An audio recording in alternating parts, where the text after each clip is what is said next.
Fala pessoal, Isaac aqui. Eu resolvi fazer essa segunda parte sobre os entes porque, relendo alguns trechos para fazer o vídeo anterior, eu lembrei de algumas coisas bem legais que vocês talvez possam gostar também. Por exemplo, sabemos que a Vala Yavanna é a esposa do Vala Auli. Auli criou os anões e Yavanna os animais e as florestas. Porém, Yavanna teve uma visão dos anões, filhos de seu marido, devastando as árvores criadas por ela para produzir coisas em benefício próprio. Esse foi um dos principais motivos que levou ela a criar os entes para tomar conta das árvores. Claro que tanto os entes como os anões tiveram sua matéria criada por Auli e Yavanna, mas a vida foi concedida pelo deus do universo Tolkien, Eru Ilúvatar. Além disso, os entes no começo de suas vidas eram seres conscientes, mas não conseguiam falar.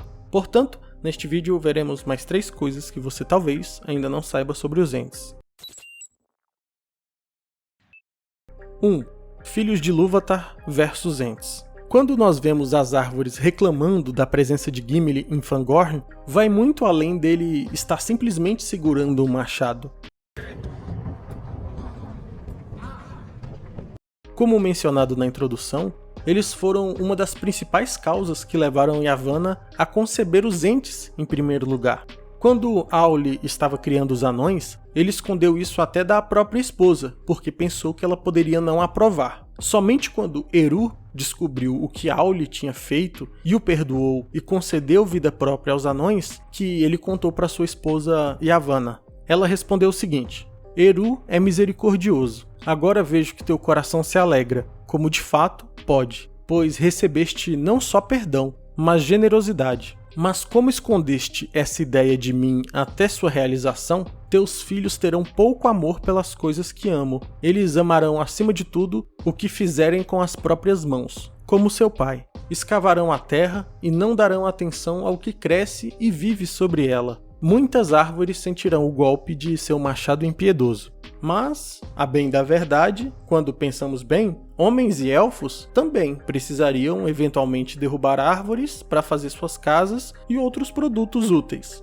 E Auli sabia disso, e falou isso para Yavanna. Isso também valerá para os filhos de Ilúvatar, pois eles irão comer e construir, e por mais que os seres de teu reino tenham valor, e continuem tendo, mesmo que nenhum filho estivesse por vir, ainda assim Eru lhes dará preferência, e eles usarão tudo o que encontrarem em Arda, embora, pelo desígnio de Eru, não sem respeito ou gratidão. Diante dessas palavras, a Vala Yavanna percebeu que, de fato, Auli tinha razão, e foi conversar com Manwë, o líder dos Valar. Isso porque Manwë era quem mantinha contato diretamente com Eru.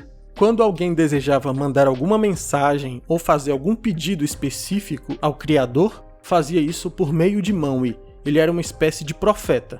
Assim, Yavanna falou para Manwë que estava muito chateada e preocupada com os dias futuros, porque todas as criações dela serviriam meramente para ser utilizadas ou destruídas em favor de outra pessoa. Manwë então perguntou de todas as criações qual Yavanna tinha mais amor. Ela respondeu que os animais poderiam tentar fugir ou lutar por suas próprias vidas, mas que as árvores ficavam inertes, indefesas, e portanto eram elas quem ela desejava mais proteger.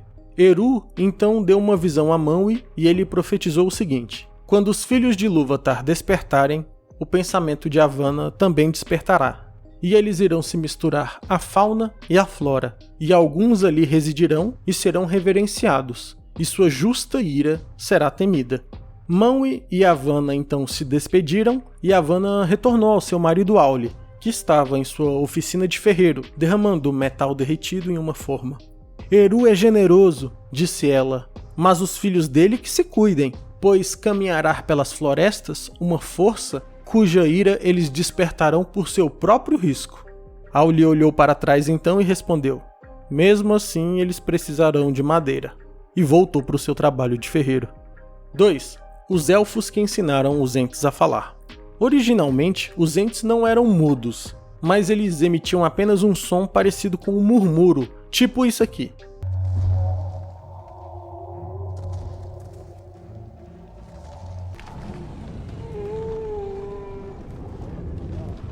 O O grande problema é que apenas outros entes conseguiam entender. Nos livros, diz que nenhuma outra raça conseguia replicar estes sons adequadamente e de forma entendível. Até mesmo os elfos, que viveram milhares de anos na Terra-média, não conseguiam reproduzir estes sons de maneira gramatical e com constância. Nesta antiga língua de murmúrio dos entes, sequer havia as palavras sim e não, porque eles diziam que as questões não poderiam ser respondidas de maneira tão simplista e rápida. Precisaria de uma explicação porque sim, ou de uma explicação porque não. E eles classificavam como apressado um ente que respondesse a uma pergunta antes que tivesse passado ao menos 1 hora refletindo sobre ela. Imagina o tanto de tempo livre e paciência que essa galera tinha.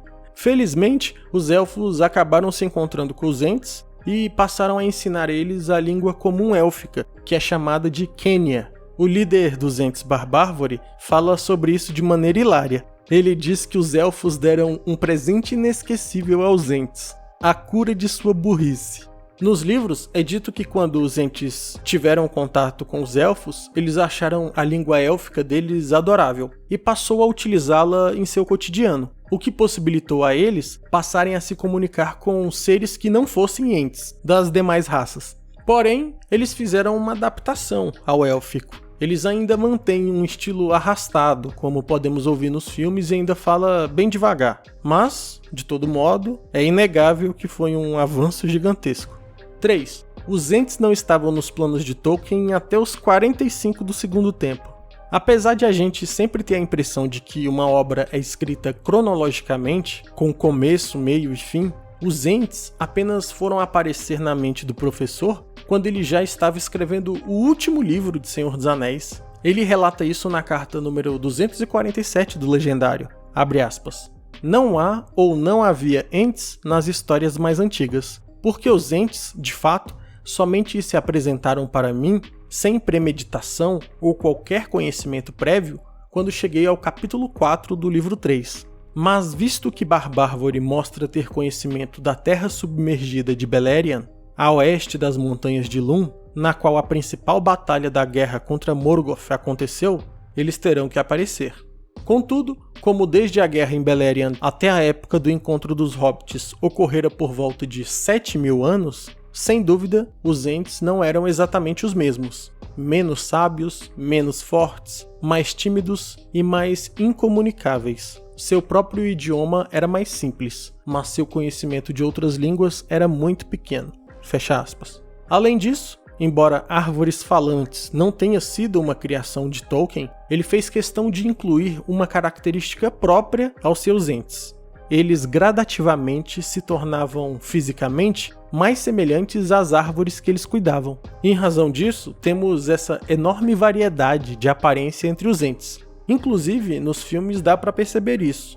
Quanto mais tempo o ente passava cuidando de determinado tipo de árvore, digamos, de um pinheiro, mais ele iria se tornando semelhante a um pinheiro. Isso resultou nesta enorme diferença de altura, cor, largura e até mesmo número de dedos entre eles. E com isso chegamos ao fim de mais um vídeo. Se você gostou, não deixe de se inscrever e deixar um gostei para ajudar o canal. Para mais conteúdo relacionado ao Senhor dos Anéis, me segue no endereço que está na tela. Um abraço e até o próximo vídeo.